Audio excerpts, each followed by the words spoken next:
तो कैसे हैं मेरे लिटिल चैम्प्स? चलिए शुरू करते हैं अपने मोशन के थर्ड लेक्चर को।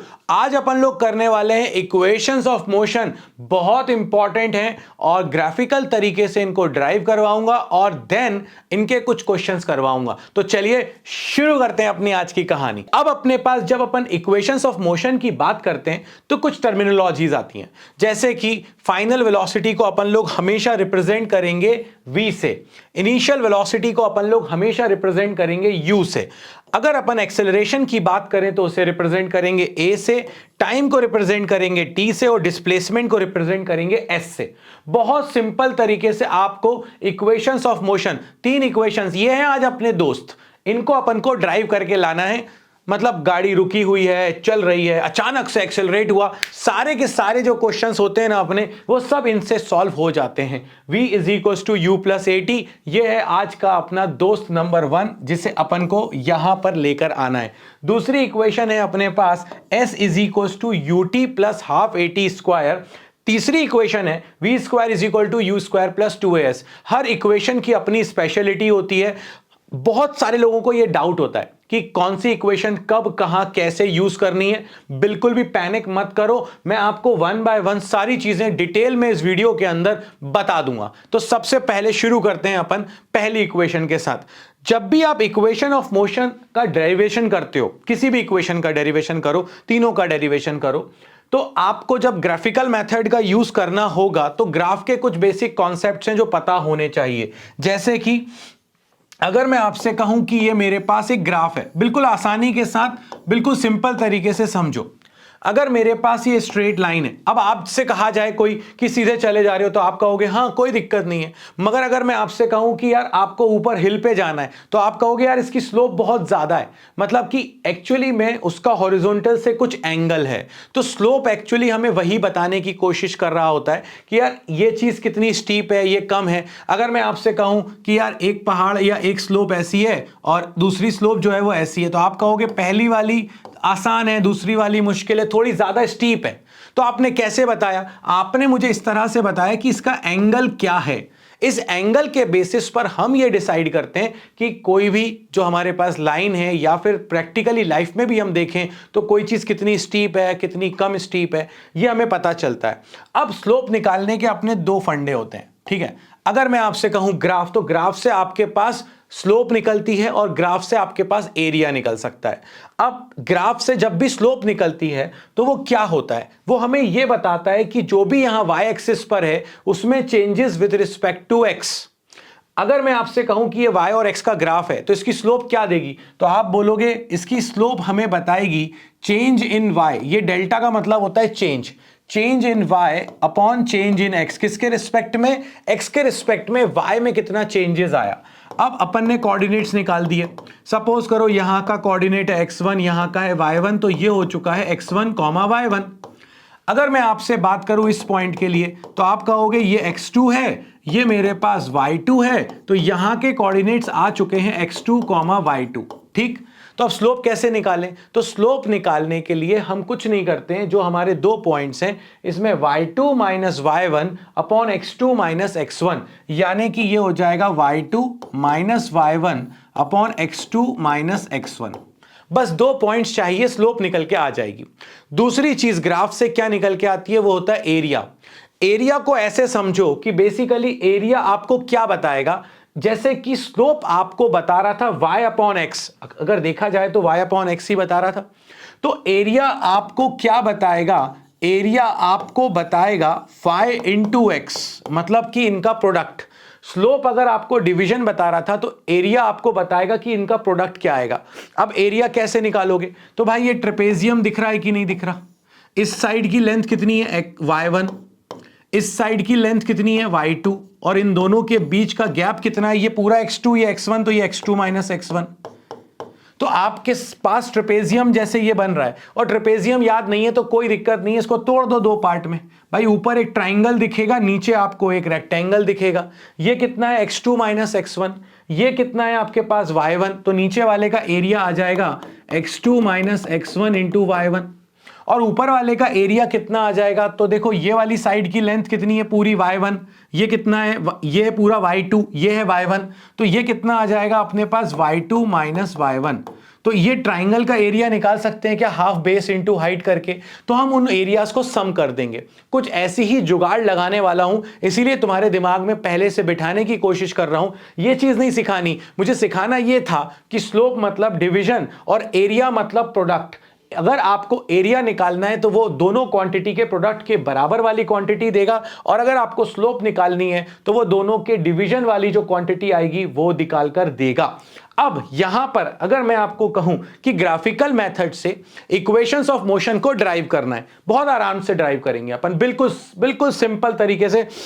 गहरी सांस लो और ड्राइव करके सामने रख दो। कैसे रखेंगे ड्राइव करके, देखो भाई यहां पर मैंने क्या किया, यहां पर मेरे पास ये आपके लिए एक ग्राफ है, किसके बीच में है, वाई एक्सिस पर मैं ले रहा हूं वेलोसिटी और एक्स एक्सिस पर मैं ले रहा हूं टाइम। अब मान लो कि जब आपने, देखो t इक्वल टू 0 का मतलब होता है जब आपने टाइम स्टार्ट करा। तो अगर मैंने गाड़ी स्टार्ट करी, मैं घर के अंदर हूं, उससे कोई मतलब नहीं है, मैं गाड़ी पे बैठ गया, गाड़ी स्टार्ट करी और अब चलने वाली है, वो t इक्वल टू 0 है। जस्ट गाड़ी चलने के पहले वाला टाइम होता है t इक्वल टू 0, जहां से आप स्टार्ट करते हो। तो जब मैं आपसे कह रहा हूं, मान लेते हैं कि मेरी गाड़ी जो है वो भैया इनिशियल वेलोसिटी थी उसके पास u, तो मैं बना रहा हूं वेलोसिटी वर्सेस टाइम ग्राफ। क्यों बना रहा हूं वेलोसिटी वर्सेस टाइम ग्राफ, ये भी एक दिमाग में क्वेश्चन आता है। इसीलिए बना रहा हूं दोस्तों, क्योंकि वेलोसिटी टाइम ग्राफ बनाने से फायदा ये होगा कि इसकी स्लोप दे देगी वेलोसिटी अपॉन टाइम, मतलब change in velocity upon time. Slope मतलब डिवीजन विच इज एक्सेलरेशन, और इसका एरिया क्या दे देगा, velocity into time. Velocity into time क्या होता है, ये होता है डिस्प्लेसमेंट, क्योंकि डिस्प्लेसमेंट अपॉन टाइम को अपन बोलते हैं वेलोसिटी, तो वेलोसिटी इनटू टाइम बन जाएगा डिस्प्लेसमेंट। मतलब कि अगर मैं कोई ग्राफ बनाऊं जो कि वेलोसिटी वर्सेस टाइम ग्राफ हो, तो उससे मैं एक्सेलरेशन भी निकाल सकता हूं, उससे मैं डिस्प्लेसमेंट भी निकाल सकता हूं। इसीलिए जब भी इक्वेशंस ऑफ मोशन के डेरिवेशन करने होते हैं तो हम लोग किस ग्राफ का यूज करते हैं, वेलोसिटी टाइम ग्राफ का यूज करते हैं।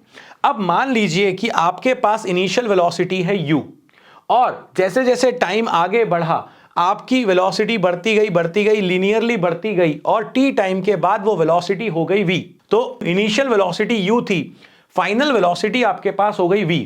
तो आपने ये इसका सिंपल सा एक ग्राफ बना लिया, बहुत बढ़िया।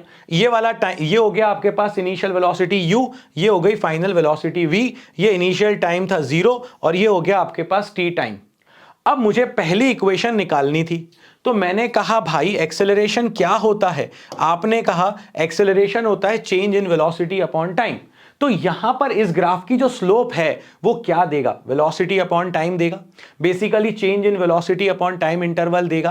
तो इस पॉइंट के कोऑर्डिनेट, ये डी पॉइंट के कोऑर्डिनेट क्या निकल के आएंगे बताओ, डी पॉइंट के कोऑर्डिनेट आएंगे, क्योंकि ये वाई एक्सिस है तो एक्स हो गया 0 और इनिशियल वेलोसिटी थी u, तो y कोऑर्डिनेट हो गया u। और अगर इस पॉइंट के कोऑर्डिनेट देखो तो यहां से x कोऑर्डिनेट क्या है t और y कोऑर्डिनेट क्या है v। तो अगर मैं यहां पर ये दोनों कोऑर्डिनेट्स लिख लूं और इन दोनों कोऑर्डिनेट्स के बाद यहां पर देखूं तो ये 0, u हो रहा है और ये वाला हो रहा है t, v। तो हमारे पास स्लोप आ जाएगी v y2 minus y1 upon x2 minus x1। और स्लोप जो है मैंने कहा था ये क्या देगा, velocity upon time which is actually acceleration. तो ये स्लोप मुझे दे देगी एक्सेलरेशन। और अगर मैं देखूं तो ये हो जाएगा v minus u upon t is equal to a, so v minus u is equal to a t, so v is equal to u plus a t. ये आपके पास पहली इक्वेशन डेराइव होकर आ चुकी है, बस आपको इसकी स्लोप निकालनी थी, दैट्स इट, कहानी खत्म। ओके आगे बढ़ते हैं। दूसरी इक्वेशन है s is equal to u t plus half a t square. Problem, क्योंकि यहां पर अब आ चुका है डिस्प्लेसमेंट, और अगर डिस्प्लेसमेंट वेलोसिटी टाइम ग्राफ से निकालना है इसका मतलब है आपको इसका निकालना पड़ेगा एरिया। अब मैंने क्या किया, मेरे वेलोसिटी टाइम ग्राफ को दो पार्ट में तोड़ दिया। भाई इनिशियल वेलोसिटी ये थी, फाइनल ये थी, ग्राफ तो ये है, मुझे निकालना है इसका एरिया। तो मैंने कहा कि ये मेरे पास एक रेक्टेंगल और ये है मेरे पास एक ट्राइंगल। अब आप देखो गौर से, यहां पर ये बेस की साइड की लेंथ कितनी है t, और ये कितना है u, तो इनिशियल वाला आपका एरिया आ जाएगा, ये वाला एरिया आ जाएगा आपके पास u इंटू टी प्लस। अब अगर आप गौर से देखो यहां पर, बिल्कुल ठंडे दिमाग से देखना दोस्तों, ये वाला एरिया कितना आएगा, ये वाला एरिया कितना आएगा, तो ये आपके पास हो गया हाफ, ये आपके पास है बेस, मतलब हाफ बेस इंटू परपेंडिकुलर, भाई यही तो होता है ट्राइंगल का एरिया। अब अगर मैं देखूं तो यहां पर ये आ जाएगा मेरे पास t इंटू, क्या ये परपेंडिकुलर आपको पता है, ये b से लेके a तक की डिस्टेंस नहीं पता, आपने कहा कोई बात नहीं, मुझे ये पूरा पता है कि ये v है पूरा का पूरा, और मुझे ये पता है कि ये यहां से यहां तक ये u है, तो क्या ये वाली लेंथ आ जाएगी v माइनस यू, बिल्कुल आ जाएगी, यहां रख दो v माइनस यू। अब प्रॉब्लम ये है कि जो मेरी इक्वेशन है उसमें कहीं पर भी v तो नहीं आ रहा। जब v नहीं आ रहा तो मैं अब क्या करने वाला हूं, मैं ये करने वाला हूं कि v की जगह पे पुट कर दूंगा u प्लस ए टी, क्योंकि पहली इक्वेशन तो मैं निकाल चुका हूं। तो जैसे ही मैंने यहां पर v की जगह पर रख दिया u t plus half T into u plus a T minus u से u हो चुका है कैंसिल, मल्टीप्लाई कर दीजिए, s इज इक्वल टू आ चुका है u t plus half a t square, ये आपके पास आ चुकी है second equation. So s is equal to u t plus half a t square is the second equation of motion, ये आपके पास दूसरी इक्वेशन मोशन की आ चुकी है। दैट्स इट, कहानी खत्म। तीसरी पर आ जाओ भाई। तीसरा आपके पास क्या है, v square is equal to u square plus 2as। अब मेरे सामने प्रॉब्लम वही खड़ी हुई थी, क्या खड़ी हुई थी प्रॉब्लम, प्रॉब्लम ये खड़ी हुई थी कि अगर मैं यहां पर इसका एरिया निकालता हूं तो वो डिस्प्लेसमेंट देगा। अरे यही क्वेश्चन करना है भाई, कुछ अलग नहीं करना है, यही करना है। अब आप गौर से देखो जरा, क्या यहां पर आपके पास जो दिया हुआ है उसमें कहीं पर भी टाइम आ रहा है क्या, इस वाले केस में थर्ड वाले में नहीं आ रहा ना टाइम। और अगर हम देखें तो डिस्प्लेसमेंट आ रहा है क्या, हाँ डिस्प्लेसमेंट आ रहा है, इसका मतलब है इसका एरिया निकालेंगे अपन। तो ये जो अपन ने एरिया निकाला यहां पर, टाइम कॉमन आ रहा है क्या, आ रहा है कॉमन। अगर आप t को कॉमन ले लो और इसको सॉल्व करो तो आपके पास ये इक्वेशन कुछ ऐसी बनेगी, क्या बनेगी, half b plus u into t. अब प्रॉब्लम यह है कि मुझे तो t नहीं चाहिए, तो जो मेरी फर्स्ट इक्वेशन थी v is equal to u plus a t, v is equal to u plus a t, अगर मैं उसका यूज करूं तो v is equal to u plus a t से मैं v minus u is equal to a t लिखकर t की value निकाल सकता हूं v minus u upon a. अगर ये वैल्यू निकाल सकता हूं तो यहां पर मैंने t की वैल्यू रख दी v माइनस यू अपॉन ए। अब ये आ चुका है v plus you by two और t की वैल्यू मैंने रख दी v minus u upon a. अगर आप लोग गौर से देखो, अगर अपन अपनी मैथ्स के फॉर्मूलाज को याद करें तो a इंटू टू बन जाएगा 2as, ये हो जाएगा a plus b v plus u, ये हो जाएगा a minus b v minus u, a plus b into a minus b becomes a square minus b square. तो यहां पर अगर आप गौर से देखो तो यहां पर बन चुका है 2as is v square minus u square, यानी v square is equal to u square plus 2as। Third equation of motion भी यहां पर मेरी ड्राइव हो चुकी है। दैट्स इट, कहानी खत्म हो चुकी है दोस्तों। और लास्ट अपने पास अब कुछ, मैंने कहा था मैं न्यूमेरिकल्स भी करवाऊंगा, तो बहुत आराम से देखो। A trolley while going down on an inclined plane has an acceleration, acceleration given है मुझे 2 centimetre per second square. What will be the velocity after third 3 second, 3 second के बाद क्या होगी। क्या ट्रॉली कुछ नहीं बताया, इसका मतलब है इनिशियली रेस्ट पर थी तो इनिशियल वेलोसिटी हो गई 0, एक्सेलरेशन हो चुका है 2। अगर मैं देखूं तो ये सेंटीमीटर में है, सेंटीमीटर को मीटर में लेकर आओ तो ये आ जाएगा 2/100 मीटर पर सेकेंड स्क्वायर, यानी कि 0.02 मीटर पर सेकेंड स्क्वायर। अब आपसे कहा गया क्या, वेलोसिटी निकालो फाइनल, यानी v निकालना था। आपको क्या क्या दे रखा है, u दे रखा है, a दे रखा है, t दे रखा है, तो v is equal to u plus a t लगा देते हैं ना। u दे रखा है 0, a दे रखा है 0.02, टाइम हो चुका है 3 सेकेंड, आंसर आ चुका है 0.06 मीटर पर सेकेंड। ध्यान ये रखना था तुमको इसमें कि तुम्हें क्या दिया था क्या नहीं दिया था, यहां कहीं पर भी डिस्प्लेसमेंट की कोई बात नहीं की गई है, मतलब कि मैं सेकेंड इक्वेशन और थर्ड इक्वेशन के बारे में सोचूंगा ही नहीं। अब आ जाते हैं अपन नेक्स्ट इक्वेशन पे, क्या बोला गया, A motor boat starting from rest, मतलब initial velocity is 0, on a lake accelerates in a straight line with a constant rate, acceleration is 3 meter per second square for 8 second, मतलब time दे दिया 8 second.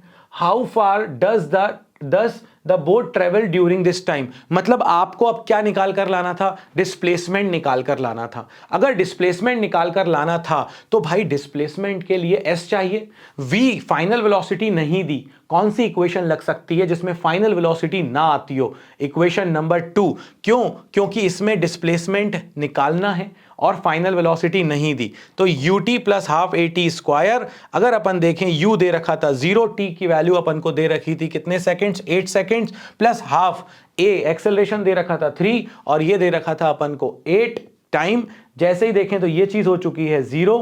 यहां पर अगर अपन देखें तो 8 square को लिख सकते थे 8 इंटू 8, ये 2 से एक 8 कैंसिल, 4 इंटू 8 32, 32 इंटू 3 बिकम्स 96। सो आपके पास फाइनली जो डिस्प्लेसमेंट निकल कर आया वो कितना निकल कर आ चुका है दोस्तों? वो निकल कर आ चुका है 96 मीटर। तो मैंने इस पूरे के पूरे वीडियो में आपको इक्वेशंस ऑफ मोशन का क्या बेसिकली हम कौन से ग्राफ को यूज करते हैं, किस तरह से हम उसे ड्राइव करते हैं, ग्राफ के स्लोप कैसे निकालते हैं, ग्राफ से एरिया कैसे निकालते हैं, और मैंने आपको न्यूमेरिकल भी बता दिए। तो ये था आपके लिए थर्ड मोशन का लेक्चर। अगले में अपन और कुछ न्यूमेरिकल्स करने वाले हैं। तो इस वीडियो में तो बाबा जी यहीं पर पूर्ण विराम लेते हैं। मिलते हैं नेक्स्ट वीडियो में, तब तक के लिए जय हो।